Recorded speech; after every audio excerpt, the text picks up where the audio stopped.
guys, Kirk here, and welcome back to the Geek Effect. In today's video, I have another action figure review for you guys, and this one is for the Marvel Legends Retro Shocker.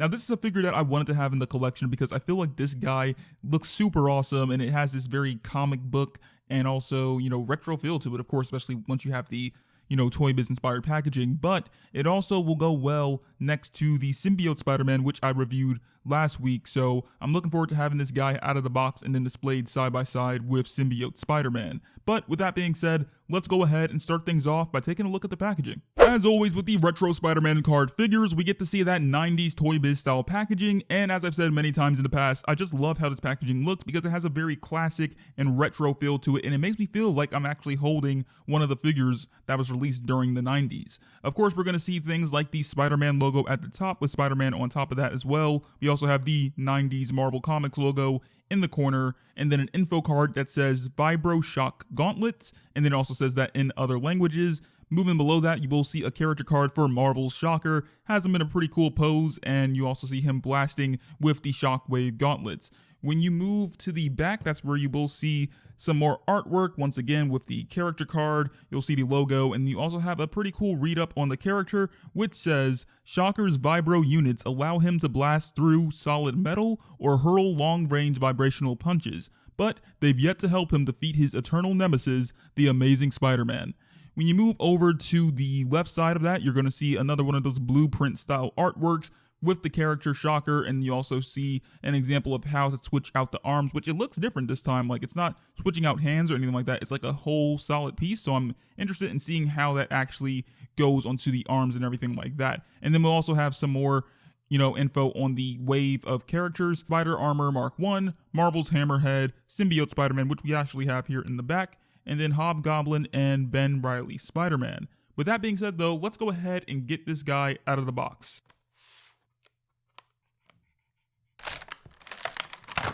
Here we have Shocker out of the box, and for first impressions, I'm really impressed with the details on this guy. It looks pretty solid, and the figure overall looks like a pretty amazing figure, in my opinion. Some may even say quite shocking.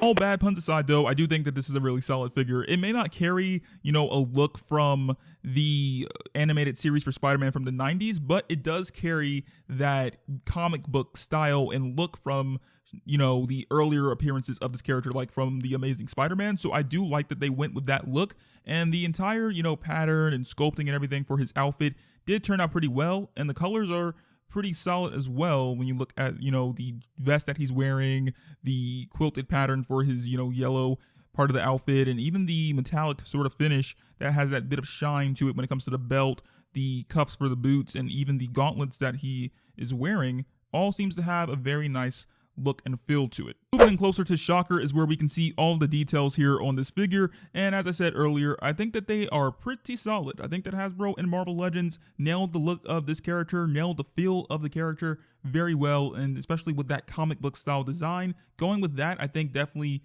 fits within the retro card line and also fits with the other, figures that are in this line. Like, it just matches that versus, saying, let's go for a Spider-Man the animated series style like how they did with Venom, which Venom still matches with the rest of the characters from this line, but I do think that going with the comic book style just, fits even better with these characters that they've been releasing for the retro card Spider-Man wave. Starting off with the head sculpt, though, is where we can see a nice bit of sculpting here, and it gives us a bit of a, snippet, a bit of a teaser for the details and everything that we will see throughout the entire outfit. He's got that quilted pattern going on here, which may seem a bit silly, but I do like it. It's got a cool sort of style to him, and I do like that they added that there. Also, with just sculpting it in is better than, just painting on the lines and calling it a day. Like, I think that this just adds that extra bit of attention to detail here for this figure, and, it definitely does make use of it very well. Another thing I will point out is that the brown parts of his outfit, whether it be on top of his head, the arms, or the, torso and everything like that, that does have a leathery sort of feel to it. So if you have this figure in your collection, you definitely know what I'm talking about. You can see parts of it on camera to see that texture that's going on here, but you gotta kind of have it in your hands yourself for you to know exactly what I'm talking about. But if you know what leather feels like, then you'll know, for, to some degree. but that definitely is here on this figure, and I do like that they added that texture for him. Another thing I will point out is that the eyes are not just all white, just left like that. They do add some black highlights surrounding the eyes, which I think do add that extra bit of, shading or coloring to him and that comic book sort of look and style. That definitely does add to that, so I do like that. Another thing I will point out, though, is that the arms, especially the forearm area, is probably one of my favorite parts of this guy, because that's where you will see the gauntlet piece, which has a very shiny metallic look to it with that silver paint job that's going on here. I think that the shaping and sculpting of it is pretty solid as well and matches the look of the gauntlets from the comics. You will also see the fist design that's going on here, and it looks pretty good. I like the sculpt work going on there for that. Same thing when it comes to the other arm, and you'll also see the same metallic silver sort of a paint job going on for his belt as well, where it has that V shape. I do like that. That's very early Shocker appearance, styling going on here. So I do like that look in comparison to, the look from Spider-Man animated series, where it's just, a belt and then it has like the circles and everything on them for like, extra detailing on his belt. Like, this style is very unique in my opinion. Flipping the figure around to the back, though, you will see some more of the quilted pattern, some more of the leather pattern, as well as, same thing around in the bum area. You are going to see that as well. And then you also see some more of the belt design, which just wraps around that, which is pretty fun. Moving down towards the leg area, though, you will see, again, more of the quilted pattern, more of the leather pattern, and then you get to see some more of that on the boots, and same thing with the silver highlights of that. And the boots also do have some more of that leather texture to them as well. So, leather all around, quilted pattern all around. It's all here for Shocker, and I am just loving it. When it comes to accessories, Shocker does come with some pretty cool ones. He comes with an extra pair of hands, or arms to be more exact, because these are not like, typical Legends where we get, another pair of hands or maybe two pairs of hands or whatever. This is basically a 2-in-1 sort of situation where it's hands, part of the forearm, and then also the gauntlet. So actually, no, like 3-in-1 situation, not 2-in-1. But it's a pretty cool accessory to have here, and they are in an open position rather than the fisted position that is already on the figure when you take it out of the box. They have that same leather feel to them. The sculpting is nice, and they also have that metallic shine when it comes to the gauntlets. You can also see how these are attached onto the arm, so it plugs onto part of the forearm rather than, plugging the hand or something into the part of the wrist like we're used to with Legends figures. So that's pretty cool. Setting those to the side, though, we will get some power blast effect pieces for Shocker to give that, Shocker vibration sort of look.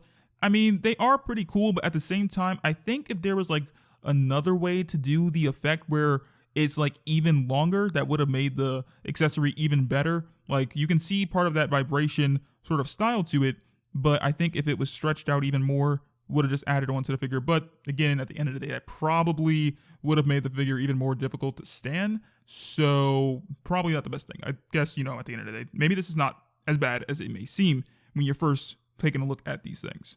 Attaching the Power Blast pieces onto Shocker's wrist, though, is very simple because the material for the Power Blast effects are a soft plastic material, so they've got some bend to them, and they're quite flexible from what you can see. You just slide them onto the gauntlet just like this, and, it's easy to put on, and they do have a bit of a, looseness to them at times, which is one of the things I don't like, but it makes sense at the same time because it can't really wrap around. The shape of the gauntlet is not even with his wrist area, so it's not going to be, flush or anything like that. It's going to have a bit of loose gappage and stuff like that on there, but that's how you put that one on, and the same rule applies to the other arm when you just slide it on just like that. And, you could put them in different poses and stuff like that if you want. Have them angled up or angled down or, backwards or something like that.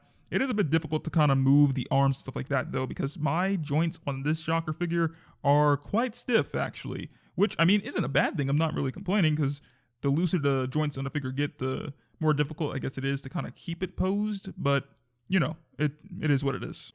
So we've gone over all the stuff like the, details and everything like that of this figure, but one of the things that I'm sure we all want to know is how is the articulation on Shocker? Like, what all is it able to do? Well, for starters, with the head sculpt, we do get that usual 360-degree rotation in the head, so that swivel is pretty good, and you don't really get much head tilt side to side, which is, not necessary, because I do see his outfit as being somewhat restricted due to the material and everything of it, but you do get some head tilt towards the back, so you can have him lean as far back as that, and you can also have him leaned in towards his pec area as far as that, so that he can check out how buff he is and everything like that. Moving the head back up and then moving down towards the torso area, we only have two parts of articulation here in this figure, which is going to be the mid-torso section. With that ab crunch, you have that leaning back and then leaning in. When you lean it back, he can get pretty low, which is pretty nice. The second part of articulation when it comes to his torso area is going to be in the waist, so you can have swivel in there, which is great. Have him spin round and round and round and round and round. It's just, a lot of fun there, obviously, and you can get some good angles and everything like that when you're posing him in certain stances. As for the arms on this guy, you do have some swivel in the shoulder area on both arms, of course. You also have some, the joint to be able to move the arm up and down. Now, one of the things I will say, and I was testing this off camera, so I'm glad I did that, and that I can kind of warn you guys, you can angle the arm up just slightly, but you're doing that at the risk of possibly chipping off some of the paint, as you can see right there. And it also happened a bit on this arm as well for me. So I wouldn't recommend doing that if you don't want the paint to chip off on his, leather details for his arm. But moving past that, you do have some swivel in the bicep area, and you also have double jointed elbows. But like I said, my joints on my figure are super stiff, so it's just not the easiest to bend in, but it is there regardless of that. Once you, kind of force it enough, it does work. And that's about as far in as you can get the arms to go. And then, of course, you can extend those back out like so. As for the wrist area, or, part of the forearm area for this guy, you do have swivel in there, so that can rotate all the way around. There is no rotation in the hand, as I mentioned earlier, because that is just one piece, and the same thing goes for this arm. Moving down towards the leg area, you do have some swivel in the thigh on both legs. You can also angle his leg as far up as that, so he can do some pretty good kicks and everything like that. Same thing for the other leg, so you can get that going like that, which is pretty nice. And then when you move down towards the knee area, you will see that he has double jointed knees, so you can angle that in as far as that, and same thing like that. Same thing goes for the other leg as well. It just takes a bit of time for my figure, like I said, because, his legs and everything like that are pretty stiff, and all the other joints on him are kind of stiff when it comes to bending them. But moving past that, you do also have some rotation in the, part of the calf area. So in that boot joint, you can swivel that. Same thing for the other arm. And then you also have some swivel and stuff in the ankle rockers for his feet, which I think is pretty nice. So overall, he's a pretty posable figure. I think you could get some nice poses out of him, whether he's, arched over Spider-Man or, leaning back and trying to, shock the air and stuff like that. Like, you could have a lot of fun with this guy. So that is one of the highlights when it comes to the retro Shocker figure.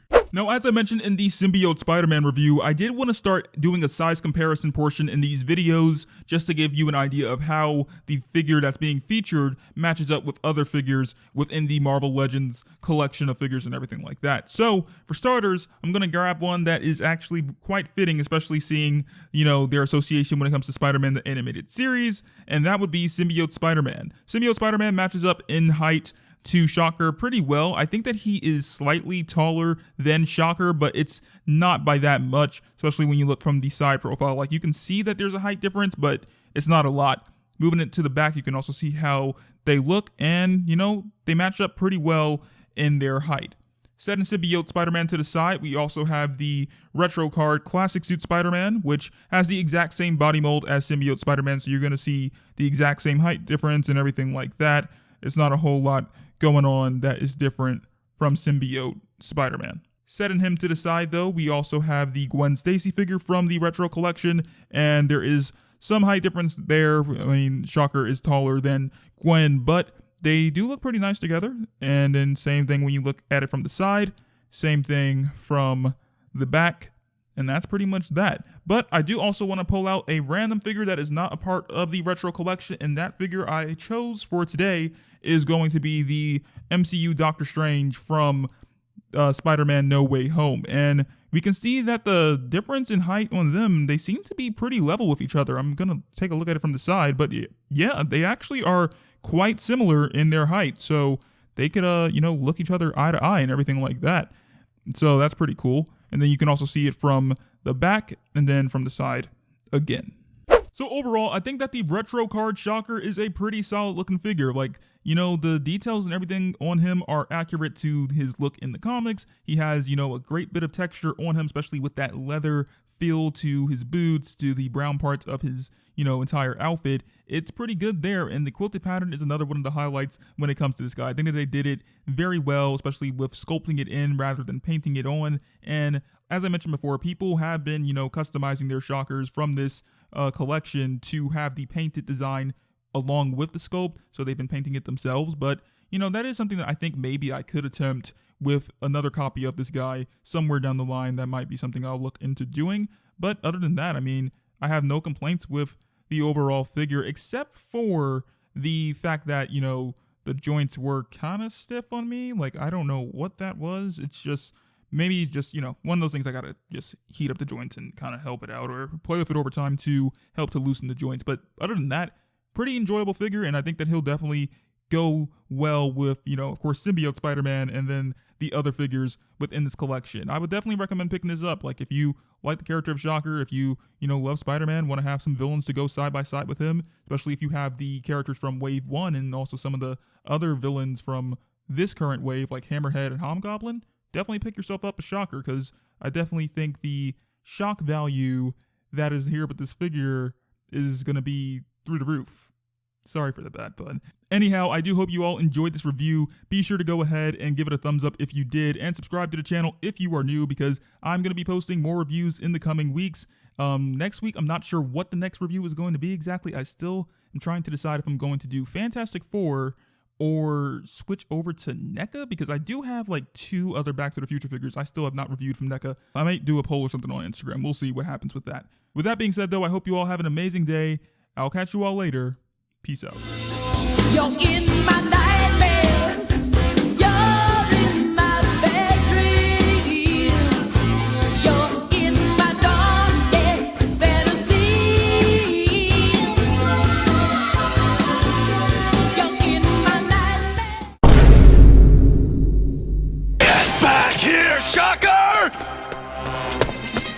Shocker! You can't escape me! I'll chase you to the ends of the earth!